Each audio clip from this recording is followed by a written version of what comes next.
So I can't do introductions to YouTube videos. I'm not going to be jumping around and introducing myself in the series, but I will say that today is a very good day. It's episode 2. Today is Monday, the 15th of January, and I've actually signed my first ever client. So I've been working on the agency and building an actual agency for the past 3 weeks. Ever since in and around Christmas, I started to flirt with the idea of building an agency. So previously, I've worked as a freelancer and I've done a couple of um, various different marketing gigs in terms of lead generation for home improvement companies. So I've done a bunch of different stuff, and most of my work just came through referrals and word of mouth. Now I've decided to build the agency and build an actual name and hope to scale it in 2024, which is what I'm documenting. So this is the journey that I'm on to build this agency. Now this client is somebody that I work for. So this is the managing director of the company that I work for.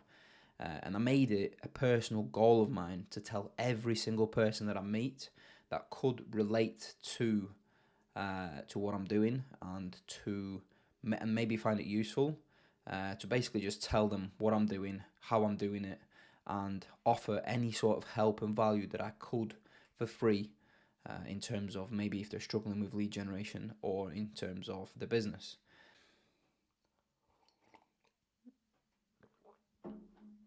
A little bit of a quick backstory in terms of how I work and my 9 to 5.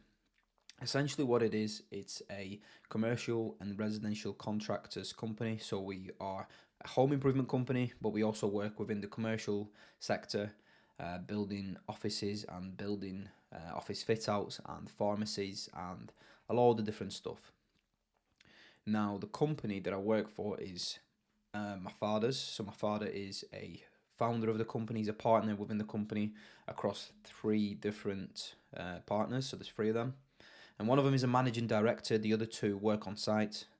So it's a builder's company, essentially. And we brought on 2.5 years ago after finishing university just to do some admin work. And ever since that day, I've been doing a bit of freelancing in terms of marketing. I've tried a few different things like starting my own clothing company. That failed miserably, but a lot of lessons were learned from that. And just doing a bunch of different things, any sort of little side hustle in the online world, trying to do anything just to make a bit of extra money on the side of this admin job that I got. And over the 2.5 years, it's essentially evolved into me working 9 to 5, running the business alongside the managing director. So on paper, I'm actually a contracts manager. So I do anything in terms of a contract. So I take a job from pre-start, which would be quoting it and pricing and so on, to end and then maintaining afterwards. But overall, I do a lot of different things. I pick up a lot of different things because it's just me and the managing director in the office. So we're only a small team. We have a load of different contractors that work for us and with us, but it's just 2 of us that manage the whole thing. So we were having a conversation this morning, and I thought that due to the fact that I set myself a goal of being able to tell everybody what I'm doing and how I'm doing it, I decided to bring this up in conversation where we were talking about how we're going to be scaling this year. And I pitched the business. I showed a lot of value. I spoke about previous customers that I've delivered results for. And the managing director decided that it would be a good idea to go ahead with it. So from today, they are signed as a client. We've signed the contract, and I'm going to go ahead and start doing all of the work. It's probably a lot to unpack, which I understand. The situation is probably not the norm of reaching out to somebody through Instagram or through an email or cold calling them and trying to pitch your services. But essentially, it still highlights the fact that you need to speak to business owners and you need to speak to people that will be interested in your business and in your service. And no matter who it is, if it's somebody that you know, if it's somebody that you don't know, I think the lesson here would be to not rule out anyone that you do know, no matter what the situation it may be on the outside to you. You just never know. So a few things that I'd like to speak about in terms of this whole experience would be understand what you're talking about in terms of your process. Now, if you can't explain it to somebody, then how do you think they will ever understand what you're doing? And how do you think they will ever come to the conclusion that they need your services? You need to be able to understand it in depth, or at least enough depth to be able to competently explain it to them and allow them to come to the realization that they actually need your services.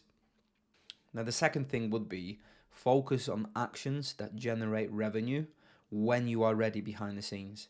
Jumping into advertising online and trying to sell your service, you have to have all your onboarding systems, you have to have your contracts ready, you have to have the basics ready to implement if somebody tells you, yes, I'm interested, let's go ahead.